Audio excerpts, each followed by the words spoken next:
নমস্কার, আজকে যে লেখাটি পড়ব সেটা বুদ্ধের উক্তি, শক্তের ভক্ত।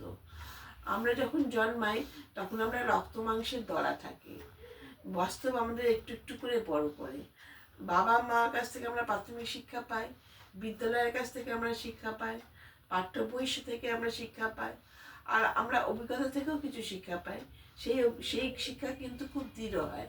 এই অভিজ্ঞতাটি কেউ কাউকে শেখাতে পারে না। পৃথিবীর সবচেয়ে জ্ঞানী মানুষ আমাকে পরামর্শ দিতে পারেন, যতক্ষণ না নিজে অভিজ্ঞতাটি অর্জন করছি ততক্ষণ বিষয়টি উপলব্ধি করা যাবে না।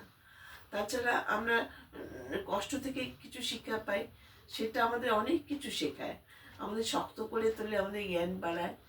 আমরা যদি শক্ত থাকে তাহলে সুবিধা হচ্ছে কি, কোনো মানুষই আমাদের শান্তি নষ্ট করতে পারবে না।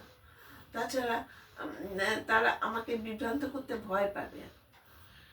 আর আসলে সব মানুষই শক্তের ভক্ত।